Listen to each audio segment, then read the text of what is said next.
Assalamualaikum warahmatullahi wabarakatuh. Halo semuanya, apa kabar? Perkenalkan, nama saya Novi Destiani dengan nomor induk mahasiswa 1901020023 dari kelas 4A1 Akuntansi Pagi, mata kuliah Akuntansi Perbankan dengan dosen pengampunya Ibu Dian Wulansari, SE MAK. Nah, hari ini saya akan mempresentasikan mata kuliah akuntansi perbankan, yaitu tentang mengenal akuntansi perbankan. Apa sih akuntansi perbankan itu? Jadi, definisi dari akuntansi perbankan adalah kegiatan pencatatan, analisa, serta pelaporan transaksi keuangan yang terjadi pada sebuah bank yang dilaksanakan dengan sistematis dalam memenuhi keperluan pihak yang memiliki kepentingan secara internal maupun eksternal. Sama halnya dengan akuntansi di sebuah perusahaan, akuntansi perbankan ini juga memiliki persamaan, yaitu harta bank sama dengan hutang ditambah dengan modal. Harta bank ini meliputi penempatan dana dalam kredit, penyaluran dana dalam kredit, penanaman dana aktiva tetap, serta penanaman lainnya. Hutang bank meliputi dana masyarakat, dana pinjaman, dan juga dana lainnya. Dan yang terakhir adalah modal bank. Ini meliputi modal saham, premium saham, laba ditahan, dan laba tahun berjalan. Akuntansi perbankan memiliki format laporan transaksi yang berbeda dengan perusahaan. Hal ini terjadi karena arus kas masuk dan arus kas keluar antara bank dan perusahaan berbeda. Nah, di Indonesia sendiri, akuntansi perbankan itu diatur oleh Pedoman Akuntansi Perbankan Indonesia. Sedangkan akuntansi di suatu perusahaan itu berpedoman pada pernyataan standar akuntansi keuangan. Berikutnya ada dasar-dasar akuntansi perbankan. Yang pertama itu adanya rincian aset sehingga bisa menggambarkan jumlah dana yang telah diinvestasikan di setiap aset tersebut. Yang kedua, adanya rincian hutang yang telah tersusun berdasarkan jatuh waktu dan juga tingkat kelestariannya. Yang ketiga, terdapat gambaran laba rugi yang diperoleh dari hasil aktivitas yang jelas. Nah, ini dimaksudkan untuk mengetahui perkembangan yang dialami oleh suatu bank. Kemudian yang keempat, bisa menyediakan informasi secara periodik tentang efisiensi dan juga hasil dari usaha. Nah, ini bertujuan untuk mengetahui berapa jumlah pendapatan yang diperoleh, berapa jumlah kerugian yang dialami. Nah, informasi ini juga harus secara berkala terus diupdate sehingga naik atau turunnya hasil kegiatan usaha itu bisa terlihat dengan jelas. Kemudian wajib memiliki sistem internal kontrol yang teliti dan cermat.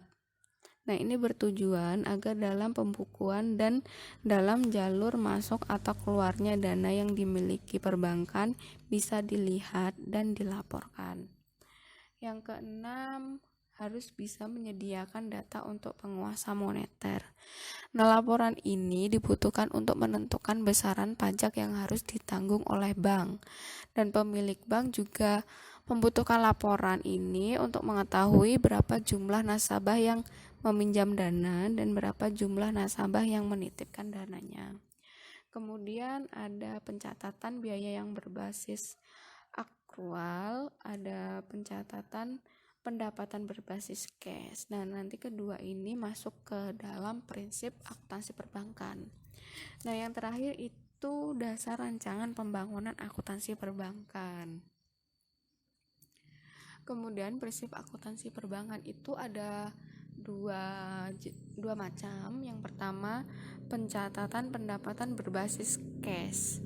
Nah, dalam sebuah bank itu semakin lama waktu kredit, maka suku bunga juga semakin besar. Begitupun sebaliknya.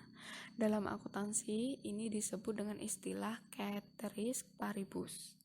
Namun apabila terjadi banyak kredit yang macet dalam skala besar, dapat mengakibatkan sebuah bank itu mengalami kerugian yang besar.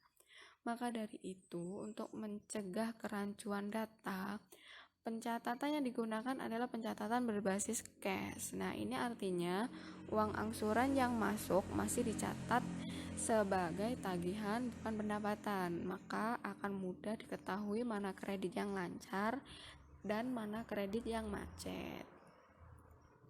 Yang kedua adalah pencatatan biaya berbasis akrual. Pencatatan biaya ini merupakan sistem akuntansi perbankan yang diterapkan pada pengelolaan biaya dana. Biaya dana merupakan satu layanan perbankan.